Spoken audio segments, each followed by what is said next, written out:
What is an intellectual disability?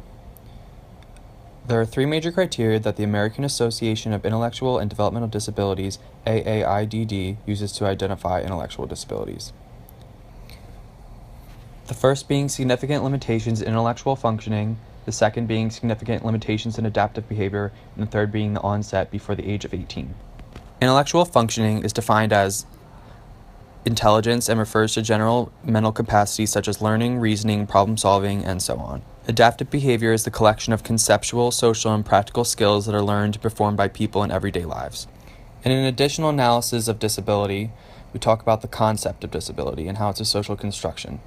The concept of disability, intellectual or physical, is a social construct. Society and its institutions of power construct strict expectations of which intellectual assets are considered functional and which are considered impaired. Scholars have yet to conclusively define intelligence, so it is baffling that our culture feels confident in defining the intellectual disabilities on these unsubstantiated expectations. Our society rejects neurodiversity and leaves little room for people who do not possess neurotypical intelligence to succeed and grow. The stigma of low expectations and hollow understandings of differences that exist in our society is what disables people. The AAIDD's criteria are important in determining the personalized supports that ameliorate and sustain quality of life in spite of our culture's disabling environment for people without neurotypical intelligence. It is important to note that the AAIDD's definition of intellectual disability walks a fine line between contributing to the pathologizing and stigmatization of people who are not neurotypical and improving their lives. The word intellectual disability used to be known simply as mental retardation. Intellectual disability used to be thought of as simply a disease, but over time it has transitioned into a, quote, social category on a par with race, class, and gender. So what follows is a timeline of the events surrounding intellectual disability. In 1907, Mississippi involuntarily sterilized institutionalized people with intellectual disabilities. Over the next 30 years, 27,869 people nationwide have been forcibly sterilized. In 1912, scientific literature on the heritability of intellectual disability makes eugenics a popular area of study. One of the most horrific consequences of this would be in World War II, when Nazi Germany systematically exterminated intellectually disabled people. From 1930 to 1950, the number of people with intellectual disabilities in state institutions rises from 60,000 to 140,000 people, resulting in overcrowding. In 1958, President Eisenhower passes a law to provide funds for special education training in our schools. In 1968, the first National Special Olympics Games are held in Chicago. In 1971, the court case, Pennsylvania Association for Retarded Children versus Commonwealth of Pennsylvania, supports children with intellectual disabilities to have public education. In 1990, American with Disabilities Act passes, protecting civil rights of all people with disabilities, including intellectual disability. From then on, the fight has been to resolve the stigma around intellectual disability and to thoughtfully accommodate intellectually disabled people in our society. People who have intellectual disabilities face numerous challenges, and they're not always positively addressed. These challenges are both personal and external and could include difficulty learning social rules, having memory deficits, having difficulties problem solving, as well as delays in adaptive behaviors.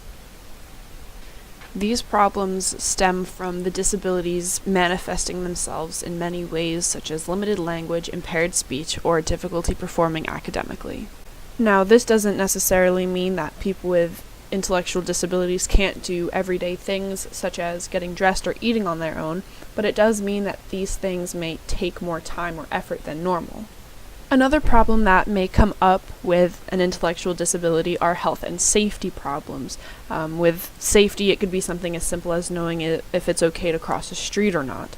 With health, it seems that people with intellectual disabilities disproportionately have more health problems than the general population. Symptoms of a health problem are initially treated with health interventions once they are identified. However, quote, ignoring the reinforcement contingencies could result in problem behavior being socially reinforced in absence of health problem. For example, an individual might bang their head against the wall and their parent or caregiver gives them attention, makes them stop, but that is what the individual wants. They want the attention. And so they learn, oh, if I bang my head against the wall, then I will get the attention that I'm looking for. So they will continue to bang their head against the wall even if they don't have a health reason to do it. Problems that individuals with an intellectual disability face later on in life is the general transitioning into adulthood. Although there are a lot of supportive services such as rehab, special education, and special pediatric services when an individual is a child and a young adult, most of these services are stopped in adulthood. Going along with the idea of transitioning into adulthood, studies have shown that there is a large lack of employment in adults with intellectual disabilities. A 2010 study showed that 85% of adults with an intellectual disability were not employed.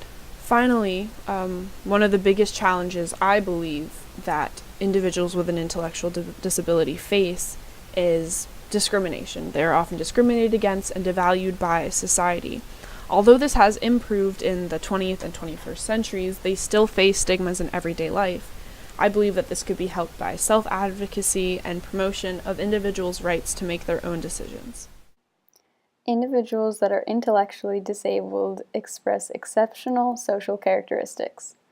For example, Down syndrome, a type of intellectual disability, gets its nickname of Prince Charming syndrome because of the friendly attitude and disarming smiles of many people with this genetic difference. Having strong social skills enhance and improve social development. Individuals that are intellectually disabled think creatively and innovatively. They offer a fresh perspective that their peers may not have considered. This gives a competitive edge to those who employ them. Having strong creativity and innovative skills upgrades their career success.